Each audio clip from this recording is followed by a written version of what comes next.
মুখ্যমন্ত্রীর পৌরোহিত্যে আজ আমাদের ক্যাবিনেট বৈঠক সম্পন্ন হয়েছে এবং বৈঠকে গৃহীত সিদ্ধান্ত সমূহ সম্পর্কে আপনাদের মাধ্যমে রাজ্যের জনগণকে আমরা অবগত করতে চাইছি সরকারের তরফ থেকে। Election department approval of Council of Ministers for filling up of 11 posts of Lower Division LDC non-gazetted and 4 posts for multitasking Group D. 11 খানা পোস্ট গ্রুপ সি এবং 4 খানা পোস্ট গ্রুপ ডি ইলেকশন ডিপার্টমেন্টে নিয়োগ করা হবে এবং এই যে 11 খানা পোস্ট গ্রুপ সি তা ডাইরেক্ট রিক্রুটমেন্ট হবে 6 খানা পোস্ট আর 5 খানা পোস্টে প্রমোশন বেসিস, অর্থাৎ এই যে গ্রুপ সির 11 খানা পোস্ট তার মধ্যে ডাইরেক্ট নিয়োগ হবে 6 খানা পোস্টে আর 5 খানা পোস্ট প্রমোশন বেসিস হবে। যারা এলিজিবল ক্যান্ডিডেট ডিপার্টমেন্টে রয়েছে ইলেকশন ডিপার্টমেন্টে তাদের মধ্য থেকে 5 জনকে প্রমোশন দিয়ে উঠানো হবে 11 খানা পোস্টের মধ্যে, আর বাকি 6 খানা পোস্ট ডাইরেক্ট রিক্রুটমেন্ট হবে জিআরবিটি পরীক্ষার মাধ্যমে। গ্রুপ ডি যে 4 খানা post multitasking staff group D সেগুলো 4 খানা পোস্ট ডাইরেক্ট রিক্রুটমেন্ট হবে পরীক্ষার মাধ্যমে, অর্থাৎ ডাইরেক্ট রিক্রুটমেন্ট হচ্ছে 6-4-10 খানা পোস্ট, 6 খানা পোস্ট গ্রুপ সি আর 4 খানা পোস্ট গ্রুপ ডি 10 খানা পোস্ট, আর বাকি 5 খানা পোস্ট প্রমোশনের ভিত্তিতে সেখানে রিক্রুটমেন্ট হবে। ইলেকশন ডিপার্টমেন্টের জন্য এই টোটাল গ্রুপ সি এবং গ্রুপ ডি পোস্টে এই পোস্টগুলো রিক্রুটমেন্ট করা হবে এবং সম্পূর্ণ যে ডাইরেক্ট রিক্রুটমেন্ট হবে জিআরপিটি পরীক্ষার মাধ্যমে সেগুলো সম্পন্ন করবে। সাংবাদিক বন্ধুরা, তোমাদের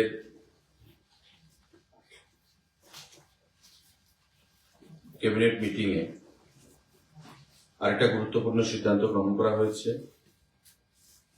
proposal for enhancement of monthly maintenance allowance from ₹10,000 to ₹15,000 in respect of 12 widows of World War II veterans. আপনারা জানেন 2019 সালে সেটা রিভিউ করা হয়েছিল একবার, যারা দ্বিতীয় বিশ্বযুদ্ধে মারা গেছে আমাদের রাজ্য থেকেও যারা ছিলেন তাদের মধ্যে 12 জন উইডো বিধবা ওই দ্বিতীয় বিশ্বযুদ্ধে যারা শহীদ হয়েছেন তাদের 12 জন শহীদের বিধবারা পত্নীরা সেখানে আজও রয়েছেন জীবিত। এখানে লিস্টও আমাদের কাছে রয়েছে। তারা বর্তমানে 10,000 টাকা করে গভর্নমেন্টের তরফ থেকে অ্যালাউন্স পান জেনারেল অ্যাডমিনিস্ট্রেশন পলিটিক্যাল ডিপার্টমেন্ট থেকে। আজকে মাননীয় মুখ্যমন্ত্রীর পৌরোহিত্যে সিদ্ধান্ত গ্রহণ করা হয়েছে যে তাদের এই যে অ্যালাউন্স যেটা 10,000 টাকা করে তাদেরকে প্রদান করা হয় সেটাকে বৃদ্ধি করে 15,000 টাকা করা হবে এবং এই 12 জন যে উইডোজ তারা সবাই জীবিত রয়েছে। 10,000 টাকা করে তাদেরকে দেওয়া হতো, এখন থেকে তাদেরকে 15,000 টাকা করে প্রদান করা হবে সরকারের তরফ থেকে, সেটা সিদ্ধান্ত গ্রহণ করা হয়েছে। এর মধ্যে শ্রীমতী শান্তি রানী ঢালি আমাদের রাজনগর রাধাকিশোরপুর উদয়পুর, শ্রীমতী সুনীতিবালা ঘোষ আমাদের রয়েছে মধ্য বনমালীপুর, শ্রীমতী অঞ্জলি দেববর্মা উজান অভয়নগর আগরতলা, খানজানি দেববর্মা মান্দাই জিরানিয়া, শিশুবালা দেবনাথ আমাদের college Tilla Agartala, Shrimati Chanchalamoyee Roy Kanthalbagan Burkhabasti district west Tripura, Shrimati Rajabala Das Jirania Birendranagar, Shrimati Nibharani Paitya Chandrapur sub division Dharmanagar, Shrimati Sachi Rani Pal আমাদের খয়েরপুর ওয়েস্ট ডিস্ট্রিক্ট, শ্রীমতী ছায়ারানী পাল, রানীর বাজার district, west Tripura, Gita Rani Lodh, Ramnagar road number 6, Shrimati Chhaya Sen, Kumari Tilla government quarter complex, Abhaynagar, Agartala, এবং লক্ষ্মী দেববর্মা, আমাদের হাতিমারা, ছনখোলা বাজার, ডিস্ট্রিক্ট খোয়াই। এই 13 জন উইডো যারা 10,000 টাকা করে পেতেন, সেকেন্ড ওয়ার্ল্ড ওয়ারে যাদের পতি স্বামী শহীদ হয়েছেন, তাদের সম্মানার্থে এই 10,000 টাকা বৃদ্ধি করে 15,000 টাকা করা হয়েছে। আজকে ক্যাবিনেট মিটিং এ এই গুরুত্বপূর্ণ সিদ্ধান্ত গ্রহণ করা হয়েছে সাংবাদিক বন্ধুরা। আমাদের আরেকটা গুরুত্বপূর্ণ সিদ্ধান্ত গ্রহণ করা হয়েছে, chief minister's assistance to the unmarried and dependent daughters son, যারা অ্যাবাভ 18 ইয়ার্স এজ, তারা army, central arm police force personnel যারা রয়েছে, তাদেরকে যারা জীবন বলিদান দিয়েছে দেশের জন্য, তাদের সন্তানদের 18 বছরের ঊর্ধ্বে 2,000 টাকা করে মাসে ভাতা প্রদান করা হবে।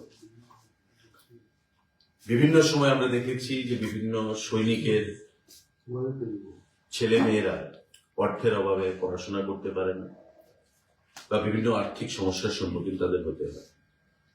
আমাদের জেনারেল অ্যাডমিনিস্ট্রেশন দপ্তর, পলিটিক্যাল দপ্তর ডিপার্টমেন্ট আজকে এটা একটা নতুন স্কিম ঘোষণা করেছে, chief minister's assistance to the unmarried and dependent daughters oblique son, যারা আর্মিতে শহীদ হয়েছেন, দেশের জন্য প্রাণ দিয়েছেন, Assam rifle, BSF, Indo Tibbat police force, SSB, NSG, ITBP, CISF, এরা আমাদের ভারত সরকারের অধীন প্যারামিলিটারি বা সেন্ট্রাল আর্ম পুলিশ ফোর্সের আওতায়। তাদের ছেলেমেয়েরা যারা 18 বছরের উপর, তাদেরকে মাসিক 2,000 টাকা করে সাম্মানিক ভাতা প্রদান করা হবে, এবং এটা আনলিমিটেড সংখ্যায় থাকবে। যারা অ্যাপ্লাই করবে তারাই পাবে, কিন্তু একই পরিবারে একজনকেই দেওয়া হবে। যদি একই পরিবারে ভাইও থাকে, বোনও থাকে, ভাইকে দেওয়া হবে বা বোনকে দেওয়া হবে, এবং অবশ্যই তারা আনম্যারিড হতে হবে। এটা নতুন scheme, chief minister's assistance to the unmarried and dependent daughters or son, those who are above 18 years of age. 18 বছরের উপর যারা, তাদেরকে সেটা প্রদান করা হবে। আজকের এই মিটিং এ সেটা সিদ্ধান্ত গ্রহণ করা হয়েছে, এবং গত বাজেট অধিবেশনে মাননীয় অর্থমন্ত্রী যে বাজেট পেশ করেছেন, সেই বাজেট অধিবেশনেও আমাদের এই স্কিমের ঘোষণা ছিল। আজকে ক্যাবিনেটের মাধ্যমে সেটা বাস্তবে রূপান্তরিত করার জন্য সিদ্ধান্ত গ্রহণ করা হয়েছে। সাংবাদিক বন্ধুরা, আমাদের হোম, জেল ডিপার্টমেন্ট, কারা দপ্তরে proposal for filling up of 4 vacant post of pharmacist allopathy under the home jail department, government of Tripura. স্বরাষ্ট্র দপ্তর জেলের অধীন 4 জন ফার্মাসিস্ট অ্যালোপ্যাথি নিয়োগ করা হবে। আজকে ক্যাবিনেট মিটিং এ সেটা সিদ্ধান্ত গ্রহণ করা হয়েছে। 4 জন ফার্মাসিস্ট জেল দপ্তরের অধীন, যা হোম স্বরাষ্ট্র দপ্তরের অধীন রয়েছে জেল, তার অধীন 4 জন ফার্মাসিস্ট অ্যালোপ্যাথি সেখানে নিয়োগ করা হবে। আজকে সেটা সিদ্ধান্ত গ্রহণ করা হয়েছে। আমাদের GA, General Administration Printing and Stationery Department, proposal for creation of different Group C technical posts in Tripura government, press of the GA Printing and Stationery Department. আমাদের এই দপ্তরে, GA পলিটিক্যাল দপ্তরে বিভিন্ন পদে প্রায় 43খানা পোস্ট নিয়োগ করা হবে, এবং এই পোস্টগুলো গ্রুপ সি, জিআরবিটি নিয়োগ করবে, general administration, printing and stationery ডিপার্টমেন্টের। কি কি post? Chargeman group C technical, chargeman offset machine, chargeman retouching, copy holder, বিভিন্ন পদে এমন প্রায় 6খানা পোস্ট রয়েছে। বাইন্ডার, মেশিন ম্যান, এমন 6খানা পোস্ট। সবগুলি পোস্ট টেকনিক্যাল পোস্ট এবং সবগুলি post group C post. Group C technical post. Total post হচ্ছে 43টা। এই 43টা পোস্ট কে নিয়োগ করবে? কোন দপ্তর? G A printing and stationery, general administration, printing and stationery দপ্তর। এই 43খানা পোস্ট 6টা ডিফারেন্ট ক্যাটাগরিতে তারা নিয়োগ করবে। আজকে ক্যাবিনেট মিটিং এ সেটা সিদ্ধান্ত গ্রহণ করা হয়েছে।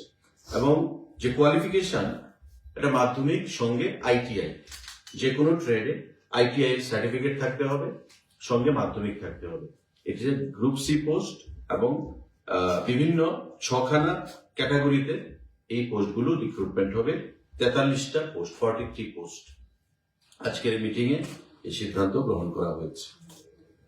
সাংবাদিক বন্ধুরা, আরেকটা গুরুত্বপূর্ণ সিদ্ধান্ত যেটা গ্রহণ করা হয়েছে, creation and filling up of 50 post of senior computer assistant group C non gazetted for the directorate of treasuries and accounts under the finance department. Finance department, অর্থ দপ্তরের অধীন 50খানা পোস্ট সিনিয়র কম্পিউটার অ্যাসিস্ট্যান্ট নিয়োগ করা হবে। Treasury, directorate of treasury accounts এর জন্য, যেটা ফিনান্স দপ্তরের অধীন, এবং group C post non gazetted post হিসেবে তাদেরকে নিয়োগ করা হবে। নিয়োগ করবে টিপিএসসি। সেখানে আজকে ক্যাবিনেট মিটিং এ এই সিদ্ধান্ত গ্রহণ করা হয়েছে। 50টা post group C non gazetted TPSC নিয়োগ করবে। ফিনান্স দপ্তরের অধীন directorate of treasuries and accounts যে দপ্তর রয়েছে, সেই দপ্তরের জন্য পোস্টের নাম হচ্ছে senior computer assistant, SCA abbreviation. Senior computer assistant 50খানা পোস্ট ফিনান্স দপ্তরের অধীন ট্রেজারি দপ্তরে নিয়োগ করা হবে টিপিএসসির মাধ্যমে। আজকে এই সিদ্ধান্তগুলো গ্রহণ করা হয়েছে আমাদের ক্যাবিনেট বৈঠকে। সাংবাদিক বন্ধুদের যদি কোনো প্রশ্ন থাকে ক্যাবিনেট সিদ্ধান্ত বিষয়ে, আপনারা সেটা করতে পারেন। सर टोटल कितने डिपार्टमेंट में टोटल कितने रिक्रूटमेंट क्रिएट किया गया? लगभग 50 फिनांस डिपार्टमेंट में, हमारे 43 जीए प्रिंटिंग एंड स्टेशनरी 93 हो गया। होम जेल में 4 पोस्ट फार्मासिस्ट का एलोपैथी 97। हम लोगों का इलेक्शन डिपार्टमेंट में 10 पोस्ट लोअर डिवीजन क्लर्क यहाँ पे नियुक्त किया जाएगा। 6 पोस्ट और 4 ग्रुप डी, ग्रुप सी 6 और 4 ग्रुप डी 10, 97 107, टोटल 107 पोस्ट का रिक्रूटमेंट होने वाला है त्रिपुरा सरकार की तरफ से।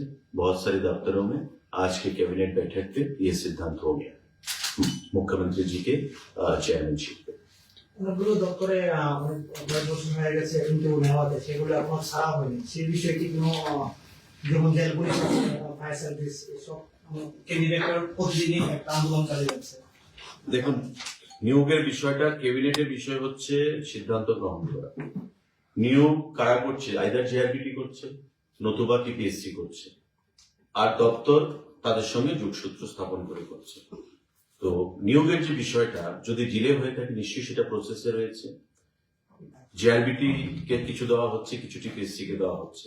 কারণ দপ্তর নিজস্ব ভাবে নিয়োগ সেখানে করার অধিকার নেই বা সেখানে করছে না। কারণ আপনারা জানেন যে স্বচ্ছ নিয়োগ নীতির মাধ্যমে সেখানে নিয়োগ প্রক্রিয়া সম্পন্ন হয় এবং আমাদের সরকার গঠিত হওয়ার পর থেকে জিআরবিটি বলুন, টিপিএসসি বলুন, তার মাধ্যমে অধিকাংশ চাকরি সেখানে প্রদান করা হয়েছে। আর বাকিগুলো আউটসোর্সিং এর মাধ্যমে প্রদান করা হয়, সফটওয়্যারের মাধ্যমে প্রদান করা হয়। যখন যে দপ্তরের সিদ্ধান্ত গ্রহণ করা হয় নিয়োগের ক্ষেত্রে, আইদার জিআরবিটি কে প্রদান করা হয় নতুবা টিপিএসসি কে প্রদান করা হয়। তো সেই ক্ষেত্রে যেগুলো পাইপলাইনে রয়েছে, প্রসেসে রয়েছে, আপনারা জানেন যে পরীক্ষা হয়, ভাইভা বসি হয়, বিভিন্ন সময় বিভিন্ন ক্যাটাগরি তাদেরকে ফেস করতে হয়, প্রার্থীদেরকে, ক্যান্ডিডেটদেরকে বিভিন্ন পরীক্ষা, বিভিন্ন টেস্ট। তো সেই প্রসেসের মাধ্যমে হচ্ছে যথাসময়ে সঠিকভাবে চাকরি প্রদান প্রক্রিয়া চলছে, আগামী দিনও অব্যাহত থাকবে ধারাবাহিকভাবে।